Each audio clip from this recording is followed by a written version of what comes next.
Usted me dice, profesor Julián, cuando comencemos. Adelante, maestro. Bienvenido. Adelante, Rayos. maestro. Bienvenido. Rayos. Gracias.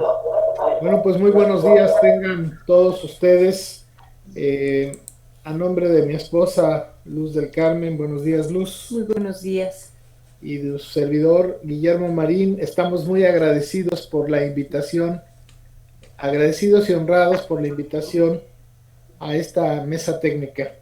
Estamos siempre con ustedes porque creemos que lo único que puede cambiar a este país definitivamente es la educación. Nuestra presentación de hoy va a girar sobre el concepto de la colonización y la invasión, y su relación con la educación. La colonización comenzó aproximadamente dice el doctor Dussel, ellos marcan los del pensamiento decolonial, que comenzó con la llegada de Cristóbal Colón y la expansión europea al mundo. Y la invasión pues siempre ha sido un proceso histórico de la humanidad. Pero ¿qué diferencia hay entre una invasión y una colonización si las dos tienen como objetivo la explotación de los pueblos, y la depredación de sus recursos naturales en favor de los agresores? Bueno, esto es muy importante porque para explicarlo tendríamos que hablar, por ejemplo, de este país, Afganistán, que ha sido un país permanentemente invadido desde, pues, que se conoce que la primera invasión importante fue la de Alejandro el Magno. Y de ahí se ha venido, es un país donde las invasiones se dan una y otra vez. Y bueno, finalmente los rusos invadieron Afganistán y ahora los Estados Unidos, y una y otra las invasiones han sido derrotadas por el pueblo afgano, que ahora se ha mantenido en su autodeterminación y su libertad a un costo muy alto, admirable. Y la invasión, esa es la invasión. Y la colonización, vamos a tomar como ejemplo el Anáhuac. El Anáhuac fue invadido en 1493, cuando llega Colón a las islas del Caribe, porque las islas del Caribe pertenecían a la región cultural del Anáhuac. Y la colonización se sustenta, tiene el mismo objetivo, depredar y explotar, pero ¿cuál es esa diferencia? Que la invasión es militar, roban, explotan y se van, pero se mantienen los valores culturales, la lengua, la religión. Al pueblo no se le toca en ese sentido. Y la colonización está enfocada fundamentalmente al pueblo invadido. Se le quita la memoria histórica para dejarlo amnésico. Se le quita la lengua para dejarlo mudo. Se le quitan los conocimientos para dejarlo estúpido. Se le quitan los espacios, no solamente las mejores tierras, sino fundamentalmente los espacios comunitarios, los espacios sagrados. Y finalmente se le quita Sí. su espiritualidad y se le impone otra, la del colonizador. Cuando a una persona, a una familia, a un pueblo le quitan la memoria, la lengua, los conocimientos, los espacios y la espiritualidad, lo vuelven nada. Y justamente ese es el concepto de la colonización, que pretende destruir por dentro a un pueblo. Y el logro más grande de la colonización es que ese pueblo se vuelve un colonizador colonizado. Es decir, asume el papel de su colonizador, y aunque ya no esté el colonizador encima de él, hace un círculo vicioso, y entonces el pueblo se vuelve colonizador de sí mismo. Y esto lo podemos ver en nuestro país, que en 1821 se fueron los españoles, o lo sacaron, se sacó a la corona española, pero la explotación, la depredación se han mantenido estos 200 años de manera no simplemente igual, sino todavía más aguda. Entonces, somos nosotros los que hemos adquirido esta noción de que triunfar en la vida, que realizarse en la existencia es explotar al prójimo y explotar a nuestra madre querida, la tierra. Entonces, la colonización culmina cuando el colonizador hace del colonizado otro colonizador. Y ahí la educación tiene un papel muy importante porque es el sistema educativo y los medios masivos, especialmente la televisión y la radio, la que convierten al pueblo en un colonizador de sí mismo.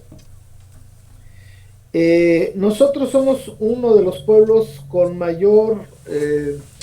el mayor proceso histórico de educación, porque somos la civilización que creó el primer sistema de educación obligatorio, público y gratuito.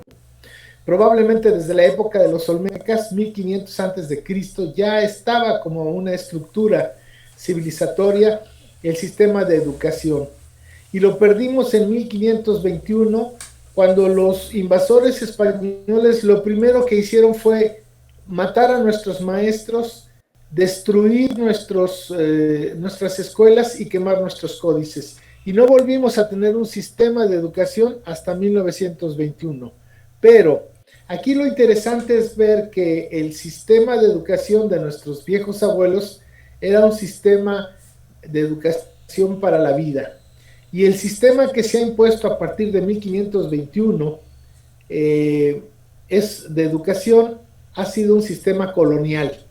Aunque fue muy escaso este sistema en los 3 años de colonia, especialmente para los invadidos, pero a partir de 1824, que se crea México como país, la educación fue muy escueta, muy poco se hizo en el sistema educativo durante el siglo XIX, porque los criollos se mantuvieron en guerras fratricidas y con invasiones extranjeras, lo que impidió un desarrollo pleno. Es hasta que entra Porfirio Díaz que en esta modernización del país comienza a estructurarse un pequeño esbozo de lo que va a ser la educación, pero desgraciadamente es una educación afrancesada.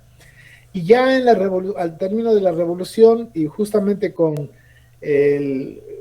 José Vasconcelos, que se crea la Secretaría de Educación Pública, que primeramente es importante, primeramente se llamó Secretaría de Instrucción Pública, porque ahí hay una diferencia. Pero esta Secretaría de Educación Pública, que fue creada en 1921, no responde a las necesidades o aspiraciones del pueblo de este país, sino a las necesidades y beneficios del grupo económico hegemónico. Entonces nosotros no tenemos una educación para la vida, una educación para crecer como seres humanos de manera integral, sino es una educación para el trabajo. Por lo tanto, hemos escrito un texto que vamos a compartir con ustedes y lo vamos a ir comentando, y le voy a pedir a Lucecita que nos vaya iniciando la lectura, por favor. Una educación para la niñez anahuaca. Primero deberíamos diferenciar entre educación e instrucción. La primera transmite valores, la segunda solo conocimientos. La llamada educación pública surgió en Europa para dotar a la revolución industrial de obreros y trabajadores con cierto grado de instrucción. Esa es la educación para el trabajo. En el Anáhuac se dio el primer sistema de educación obligatorio, público y gratuito del mundo, por lo menos desde el año 1500 a.C., y fue destruido por la invasión española en 1521. Bueno, esto es importante definirlo.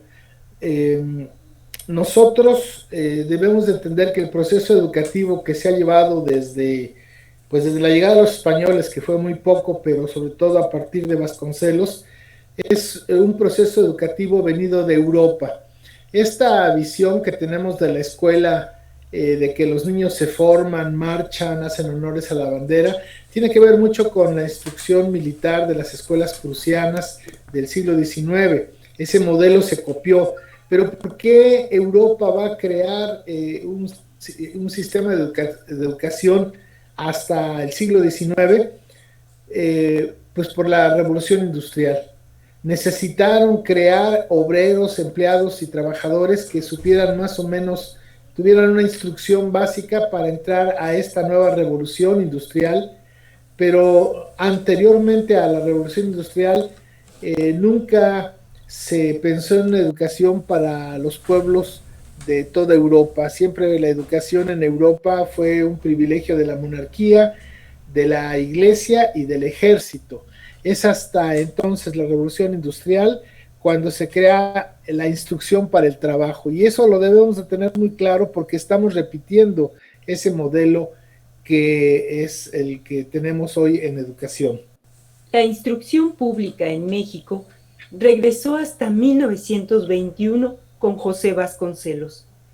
El modelo de la Secretaría de Educación Pública a nivel nacional es una educación para el trabajo. Es de mala calidad por sus contenidos y su didáctica. Al Estado y al sistema económico no le conviene capacitar a ciudadanos críticos y analíticos. El sistema de instrucción pública está diseñado para medio capacitar a trabajadores, empleados y obreros. Debemos de acordarnos que el dueño de Televisa, Azcárraga, él decía que, con un cinismo, que él era un soldado del PRI y que su trabajo era, no lo dijo de esa manera, pero lo dio a entender, pues que era tener enajenada a la gente y que producía una televisión para pues embrutecer a la gente, ¿no? Y entonces debemos tener muy claro, porque podemos entender ese modelo que vivimos hoy en día, de que la educación es un troquel que va a formar a los niños que mañana van a ser ciudadanos, pero los va a formar de tal manera que sean insumos para la creación de la riqueza, no personas, ciudadanos conscientes, críticos, analíticos, que busquen los mejores espacios de realización humana, sino solamente son mercancía, solamente son objetos y son prescindibles, que es algo muy importante. Otro problema es que el sistema económico no ofrece puestos de trabajo bien remunerados y con prestaciones como Estados Unidos y Canadá. Debemos de saber que el problema más serio en la nueva firma de este tratado trilateral de comercio entre Canadá, Estados Unidos y México, el problema fundamental que no nos dijeron en México, pero que sí fue lo que causó más problema, es que Canadá y Estados Unidos dijeron que no iban a negociar con México, porque cuando un obrero mexicano en la misma industria, trabajando 8 horas, a un obrero canadiense o norteamericano con media hora de trabajo le pagaban las 8 horas del mexicano. Entonces estaban en desigualdad las empresas de Canadá y de Estados Unidos, por lo cual exigieron al gobierno mexicano que tenía que subir los salarios para poder igualar las condiciones el costo de la producción. Es interesante ver eso, ¿no? Que son los sindicatos y las empresas transnacionales empujaron a que se rompiera ese cerco del salario mínimo que éramos o somos los mexicanos, como pues peones de raya, que no pasamos de que un miserable salario mínimo apenas nos da para vivir. Pero este sistema económico no ofrece puestos de trabajo bien remunerados. Entonces ahí hay un problema que tenemos que observar, porque por otra parte nosotros estamos manejando de que la educación te va a permitir o al estudiante le va a permitir un mejor nivel de vida, y esto no es cierto realmente. Desde esta perspectiva, la inversión que hace una familia con sus hijos desde el jardín de niños hasta la universidad resulta un gran esfuerzo de tiempo, trabajo y dinero, que después de más de 17 años resulta un fraude, porque sus hijos, además de estar mal preparados, no consiguen trabajo. No hay trabajo para los egresados universitarios y el poco que hay es mal pagado, sin prestaciones y es temporal. Aquí tenemos que visualizar esta situación que desde esta perspectiva de que metemos a nuestros hijos al sistema educativo para que tengan una vida mejor, para que tengan un empleo mejor, no existe. Desde esa perspectiva, entonces la educación es un fraude porque los padres invierten mucho tiempo, mucha energía, mucho dinero en que creen que si dan una buena educación académica a sus hijos, ellos van a vivir mejor que ellos, y eso no es cierto. Cada día el sistema de trabajo se hace más mezquino, se reducen las prestaciones, no se dan los apoyos que requiere una familia con un salario digno. Entonces es inverso, cada día se reduce la oferta de buenos trabajos y los pocos trabajos que se ofertan tienen muchas limitaciones, no solamente económicas, sino en prestaciones. Entonces, la educación es un fraude desde esta perspectiva de que si estudias vas a vivir mejor. Aunque estudies, no vas a vivir mejor, y las estadísticas del INEGI nos dice que le cuesta más trabajo conseguir un empleo a una persona con licenciatura que a un técnico o a un albañil. Además de que existe un marcado racismo y clasismo en el binomio instrucción-empleo, se necesita ser blanco, con dinero, relaciones y ser egresado de una prestigiada universidad privada para acceder al reducido mercado de trabajo bien pagado. Esta es la verdad sobre la educación a nivel nacional. Y no puede ser de otra manera. México es un país extremadamente racista y clasista. Somos más racistas que en Estados Unidos, nada más que nuestro racismo es hipócrita. Los Estados Unidos es abierto el racismo, más a hoy con su presidente, pero aquí decimos que nosotros no somos racistas, que los racistas son los gringos, pero nosotros somos más racistas porque además es una hipocresía, un racismo hipócrita con nuestra propia gente, con nosotros mismos. Y aquí también se traduce en clasismo, y aquí la educación está muy marcada en ese sentido. Como dice el texto, necesita ser uno blanco, estudiar en una escuela pues particular con mucho mérito y estar relacionado para tener una oportunidad de trabajo. Pero en Oaxaca la situación se complica mucho más. La instrucción que se imparte es diseñada en la Ciudad de México para el mercado de trabajo que en Oaxaca no existe. En Oaxaca, más de la mitad de su población vive en comunidades anahuacas con alta marginación, con una fuerte cultura ancestral y las posibilidades reales de que lleguen a estudiar y concluir el nivel superior son muy limitadas. ¿Qué está sucediendo en las aulas con los profesores y cuál es el verdadero futuro de los niños anahuacas?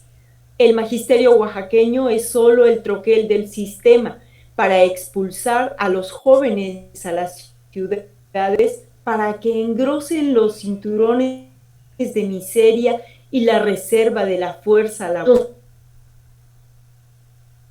Tenemos, mi esposa y yo, gracias a las invitaciones que permanentemente nos hacen los maestros, pues vamos mucho a las comunidades, a comunidades muy apartadas, y vemos la realidad, percibimos la realidad de la educación.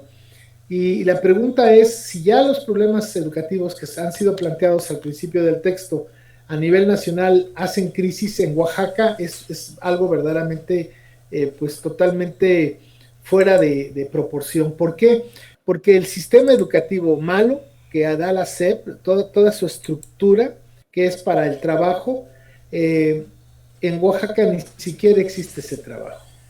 En Oaxaca no existe esa industria, esa planta comercial que hay en otros estados del centro del país, por ejemplo, o el norte. Entonces aquí es todavía más grave porque esa educación de pésima calidad en su diseño, pues no aplica aquí en Oaxaca, ¿no? Y las comunidades que tienen una gran riqueza cultural, esta educación es nociva para ella. Esta es la realidad de la educación. La educación que reciben los niños de cultura anahuaca en Oaxaca es sumamente negativa, porque en vez de darles conciencia y orgullo, autoestima y descolonización, hace exactamente lo contrario. Los intoxican con clichés de un supuesto éxito basado en el progresar para tener un mayor nivel de consumo. Nosotros lo comentamos mucho cuando especialmente nos invitan a comunidades muy apartadas los maestros de educación indígena. Y bueno, nosotros vemos que el maestro, entre comillas, se modernizó, traen sus celulares, su ropa, sus tacones, toda la modernidad que ellos llevan. Y además llegan con sus refrescos y sus comidas chatarra. ¿Y qué hacen los niños cuando ven a la maestra, al maestro tipo Televisa? Pues ellos dicen, yo quiero. Yo les digo a los maestros que es la parte más importante de la educación que ellos están dando, porque el niño quiere ser como su maestro, triunfador, exitoso, y pareciera que el éxito y el triunfo se mide en el consumo, en dejar de ser lo que soy para, entre comillas, ser lo que el sistema quiere que seamos. Por eso entonces estos problemas hacen mucha mella en Oaxaca, porque necesitamos tomar en cuenta cuál es el potencial nuestro. Para unas cosas, ve usted, el presidente dice que Oaxaca es el estado con más cultura. Sí, pero esa cultura es en la práctica, esa cultura ancestral milenaria, en la práctica social es desechada, es denigrada.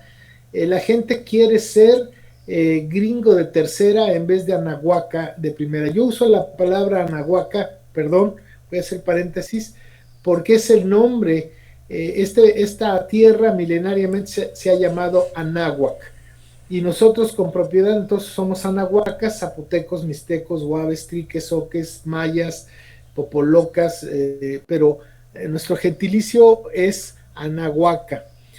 No uso el concepto de indígena porque indígena quiere decir la persona originaria de la tierra o del país. Pero entonces, si ve usted desde esa perspectiva, los franceses son indígenas de Francia, los alemanes son indígenas de Alemania. Este concepto de indígena es un eufemismo para no decir indio. Cuando Colón pensó que había llegado a las Indias, pues nos bautizó con indios, y esa palabra pues es un epíteto. Este concepto de indio es, yo creo que después de una mentada de madre, una forma de despreciar a un semejante es decirle tal por cual indio, ¿no? Entonces, para no usar esa palabra que incorrecta públicamente, entonces se usa ahora indígena, pero el indígena quiere decir que es la persona originaria, y ahora están sacando también el término eufemista de pueblo originario.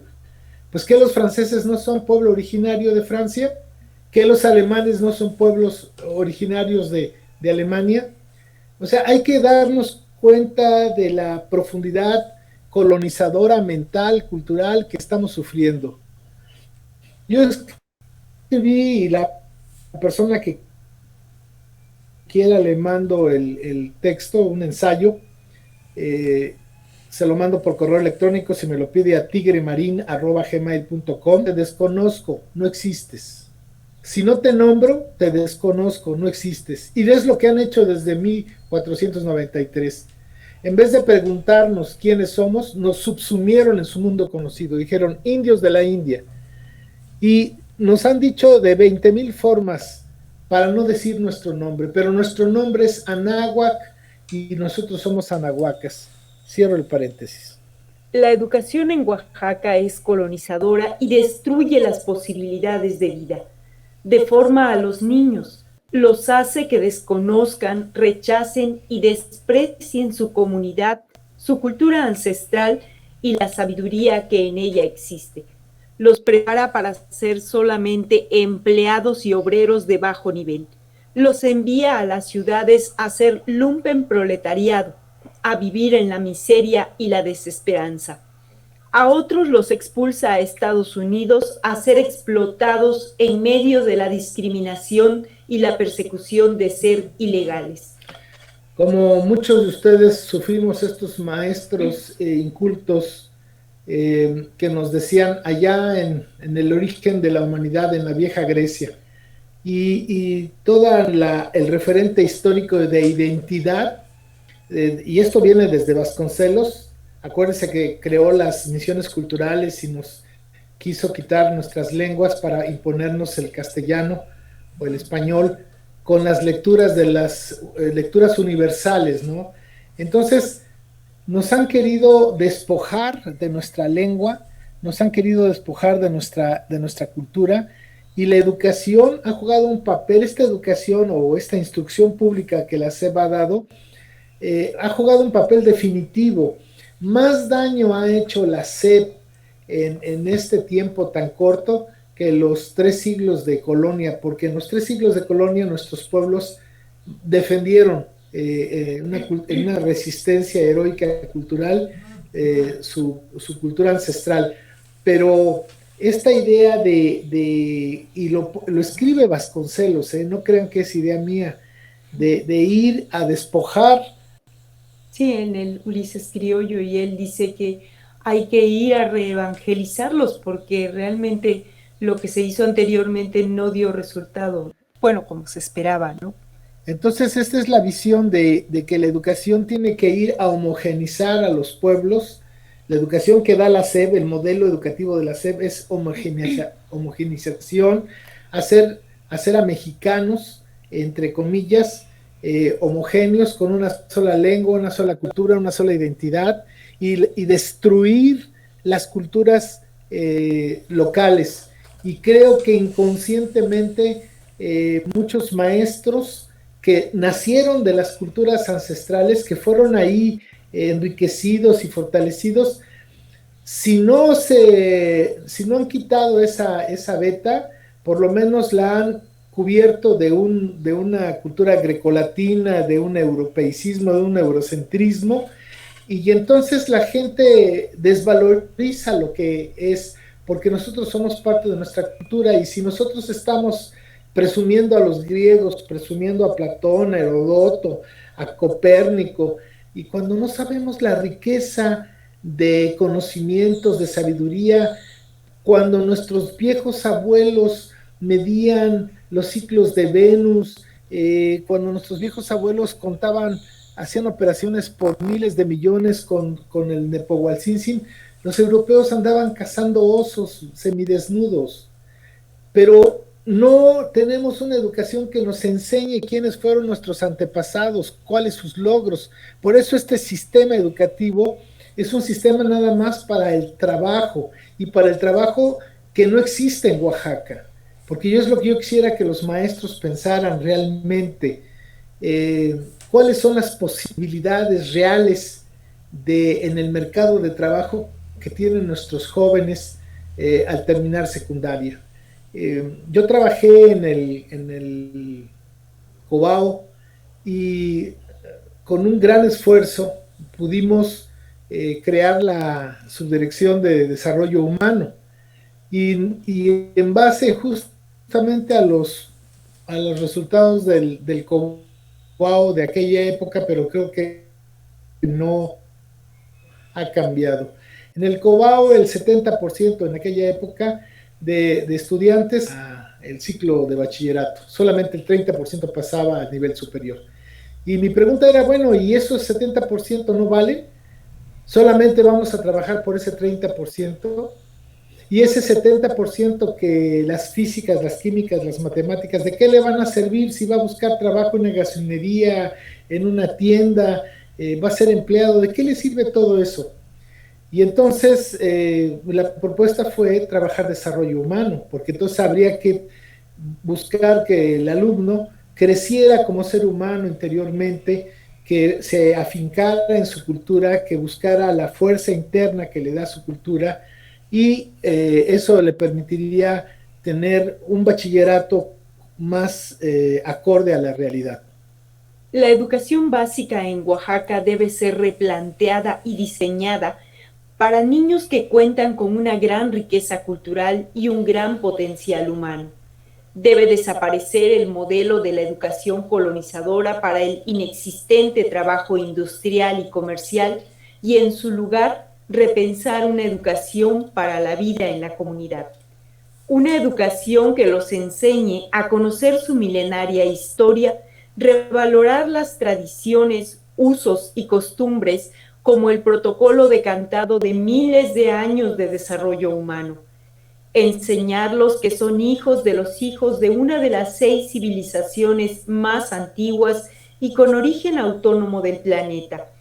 Formarlos en el orgullo y la alta responsabilidad de ser parte de una cultura ancestral que está viva, vigente y vibrante, que son poseedores de una sabiduría ancestral que bien puede ser el futuro, no solo de México, sino del mundo.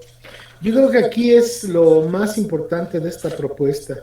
La educación en Oaxaca, el sistema educativo, debe estar, su peso específico debe estar en fortalecer la memoria histórica y la identidad cultural ancestral, porque Oaxaca es la reserva espiritual de México, porque Oaxaca mantiene en sus usos y costumbres, en sus 16 pueblos, la sabiduría de una de las 6 civilizaciones más antiguas del mundo. Y entonces dejarnos ya de ese discurso político de que Oaxaca es el estado con mayor cultura. Sí, es cierto, pero esa cultura tiene que ser revalorada, y tiene que ser revalorada en el aula para que los muchachos tengan un espejo y se vean en ellos mismos, que vean su comunidad como el fin supremo de su existencia, que vean las posibilidades que tienen a través de su cultura de vivir de una manera más armónica, con una posibilidad de felicidad que esté sustentada en sus propios recursos, no en sueños de ideas de otras partes, no solamente de la Ciudad de México o de Guadalajara o de estas ciudades de Monterrey, sino también de Estados Unidos, de Europa. Los muchachos tienen muchas ideas basura en la cabeza, y entonces el aula debe de ser el espejo por donde los muchachos se vean a sí mismos, vean su riqueza, su cultura, su potencial, y que no piensen ir a la escuela para inmediatamente salir huyendo de la comunidad, sino que vean en la comunidad el gran potencial de desarrollo humano pleno.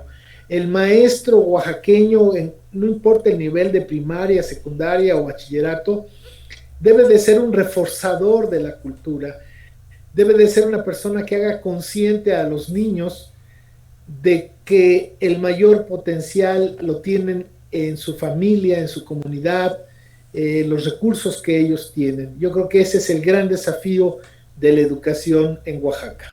Una educación que les enseñe la gran responsabilidad de mantener su cultura y la biodiversidad de su región y que representan su patrimonio y su futuro, que los haga sentirse orgullosos de su pasado, del orgullo y responsabilidad de hablar sus lenguas madres, de utilizar los saberes comunitarios para vivir en armonía y con bienestar, volver a su riqueza gastronómica de alta calidad nutricional, económica, saludable y que se puede hacer autosustentable, de sus artes tradicionales y la sabiduría milenaria que existe en los valores y principios de la vida en comunalidad, a las agresiones que pretenden acabar su cultura, su conciencia de ser y su forma milenaria de vivir. Esto es entonces para mí lo que es una educación descolonizada, una educación que permita que el estudiante tome conciencia de su ser histórico, que tome conciencia de la sacralidad de su existencia y que tome conciencia del compromiso histórico que tiene con aquellos que le han precedido, que han creado una de las culturas más importantes del mundo, y qué es lo que ellos tienen que hacer a futuro, no en cuanto a dinero, no en cuanto a tecnología, sino en calidad de vida. Ser felices, enseñar al alumno a que la felicidad es algo que se genera de adentro hacia afuera, que no se compra, que no viene de fuera, es algo que está en su corazón, que está en su familia, que está en su comunidad. Ahí está la felicidad. Entonces el maestro debe de ser el vínculo que haga conciencia y que acabe 5 siglos de colonización, porque eso es lo que hemos recibido, 5 siglos de que nos enseñan a que somos feos, que somos chaparros, que somos tontos, que somos todo lo malo que el colonizador ha dicho de nosotros, pero el problema es que lo creemos y lo fortalecemos en el sistema educativo.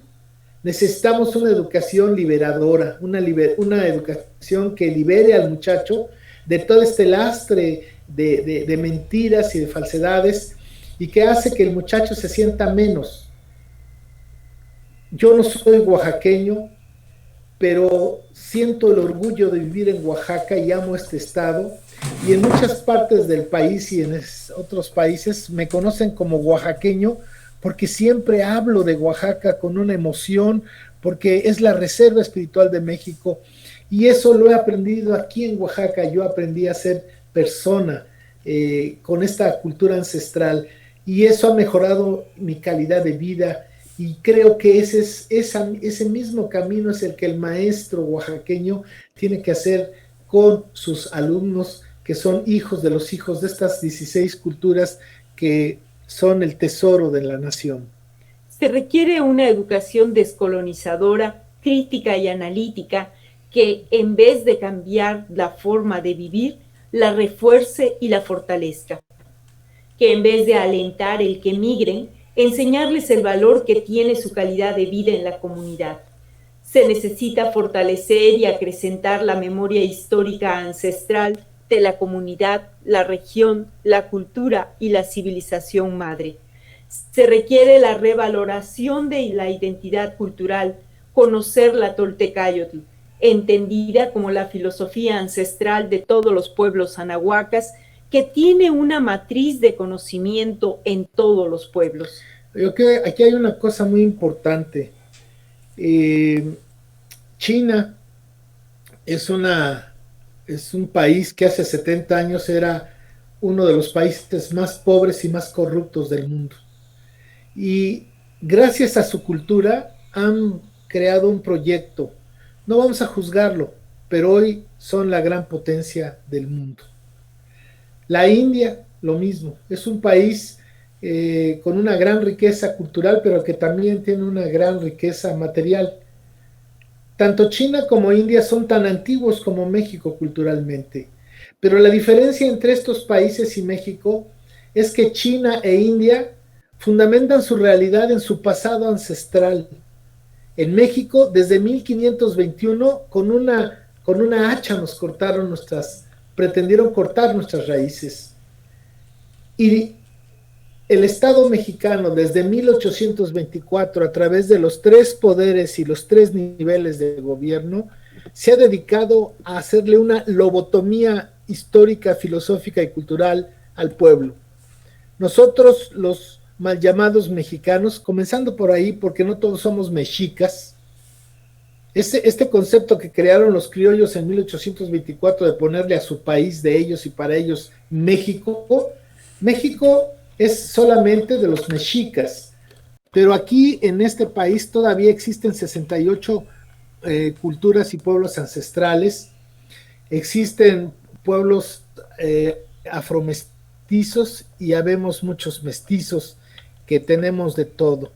Entonces, comenzando por ahí que no somos todos mexicanos, comenzando por ahí que la estructura de la conciencia, la noción del país está equivocada, porque no somos mexicas, ni los aztecas fueron el pueblo más importante de la náhuatl.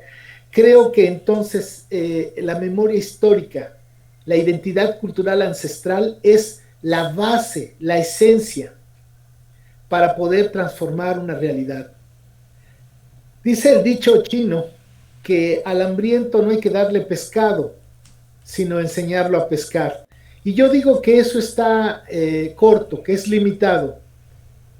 Que al hambriento no hay que enseñarlo a pescar, Al hambriento hay que enseñarlo a pensar, porque si el hambriento piensa, sabrá si pesca, si siembra, si caza.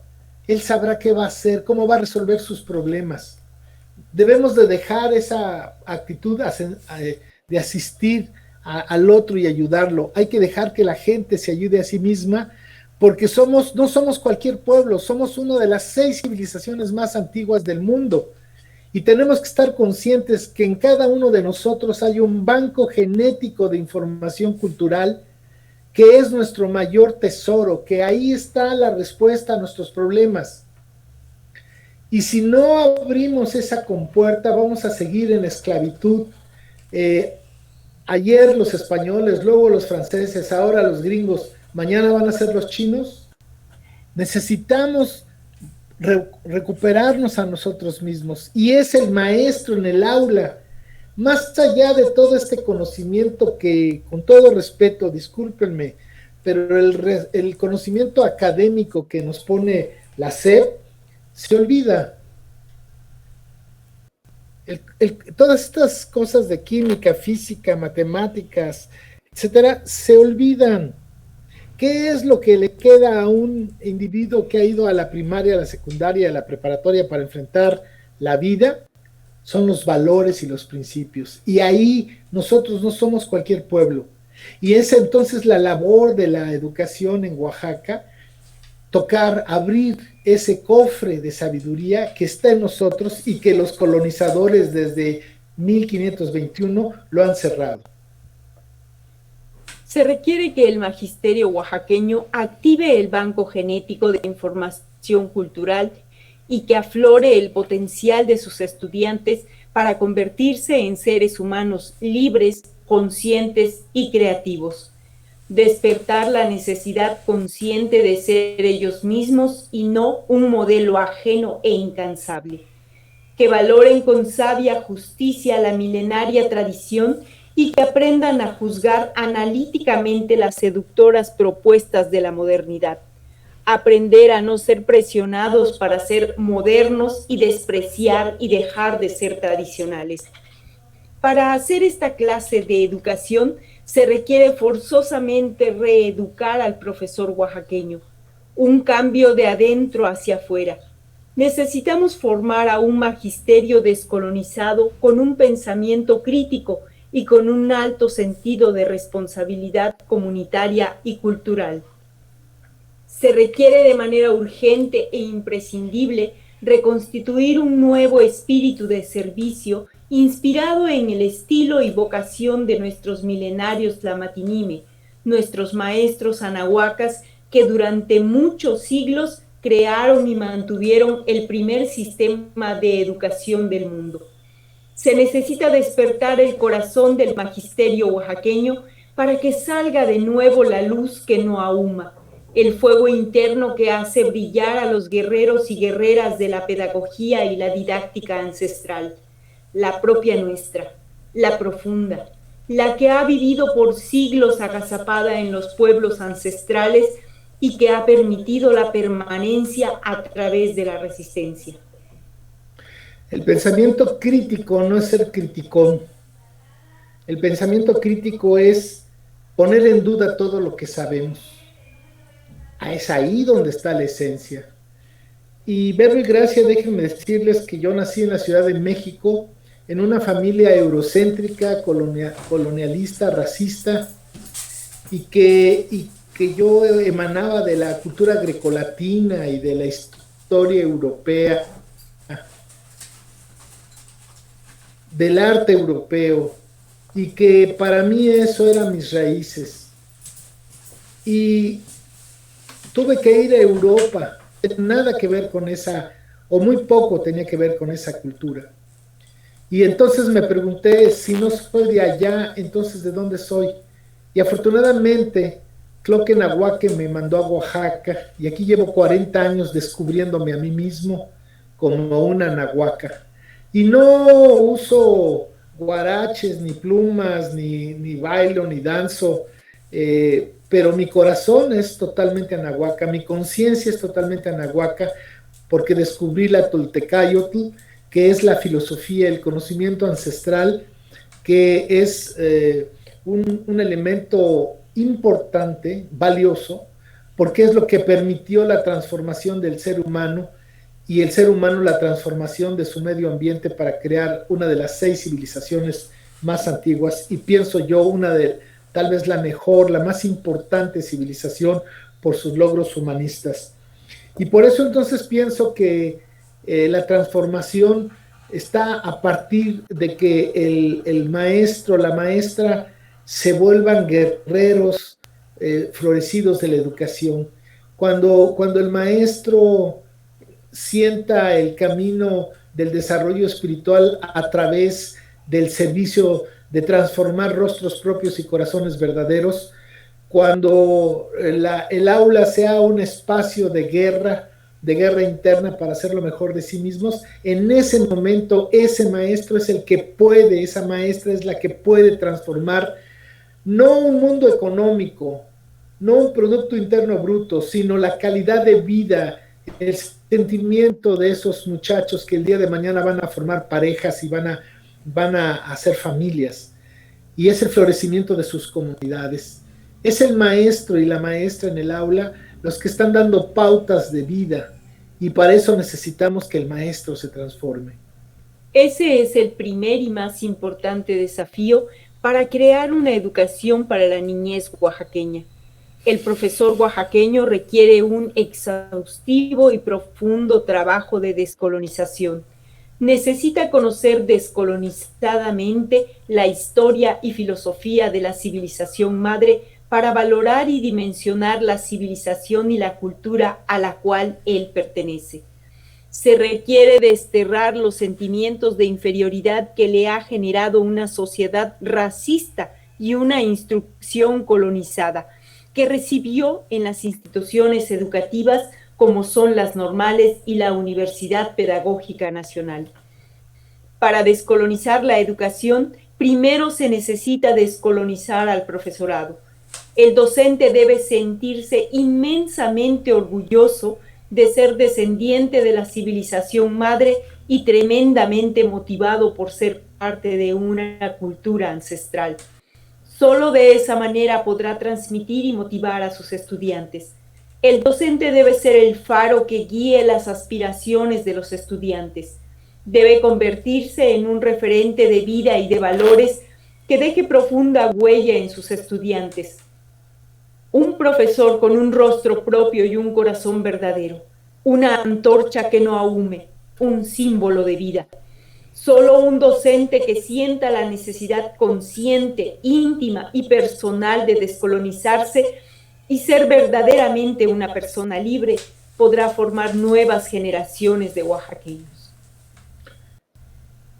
Pues creo que esta es la propuesta. Nosotros partimos de que el magisterio oaxaqueño necesita tomar conciencia de que ha sido formado en un sistema colonial, que es un profesor colonial, colonizador, y que tiene a través del pensamiento crítico, que insisto, no es ser crítico, sino criticar, poner en duda todo lo que ha aprendido, desaprender para poder aprender cosas buenas, cosas verdaderas, y que necesita asumirse como ponerse un espejo enfrente de sí mismo, como decían los tlamatinimes toltecas, para descubrir quién es él en verdad.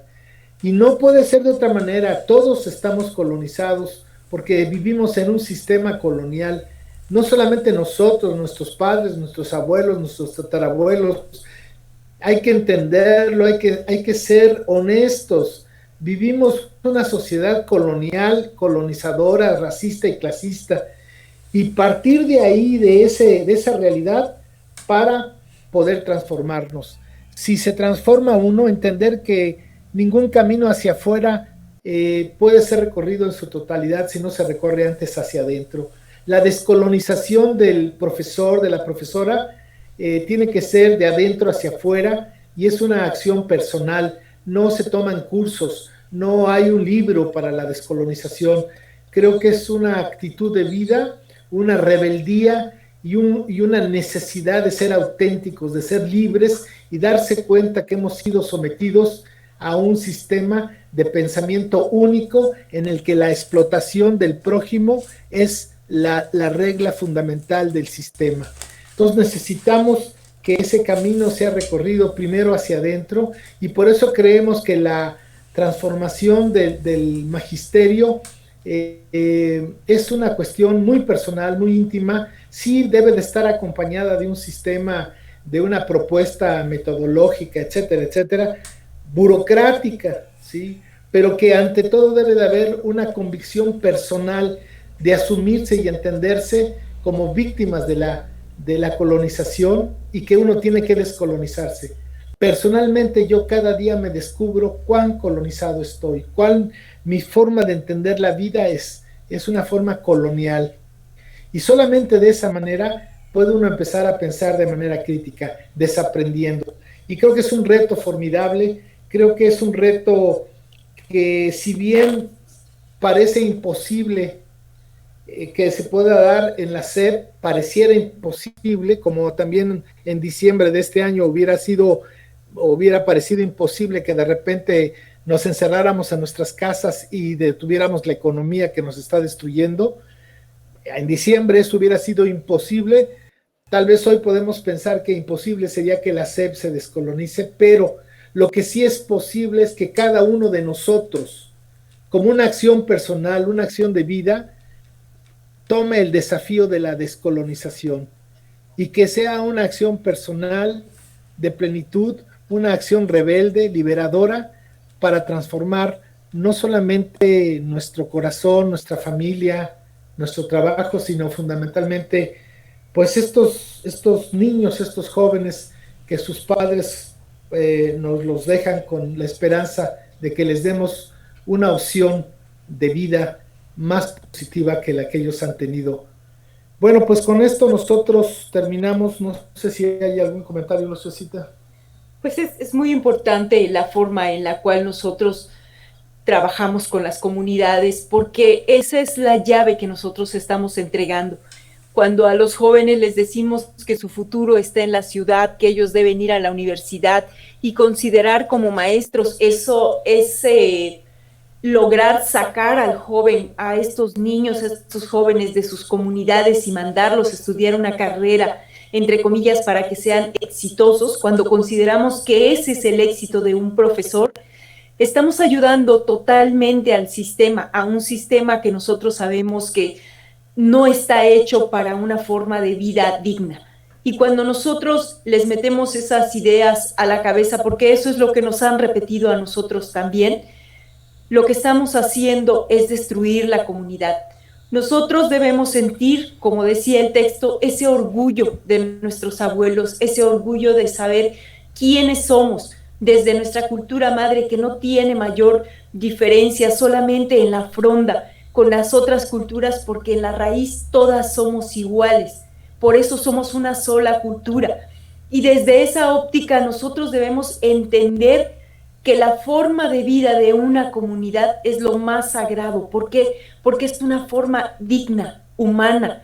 Y cuando nosotros realmente lo entendamos, podremos hacer que estos jóvenes se queden en su comunidad, que es a donde ellos pertenecen, porque ahí ellos son realmente.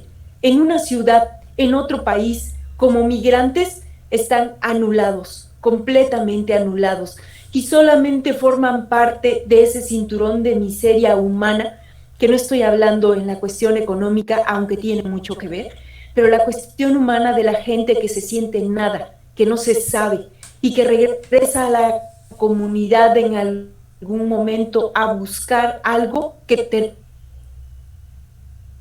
Bueno, finalmente lo que yo quisiera decir es que nosotros agradecemos mucho pues la oportunidad de podernos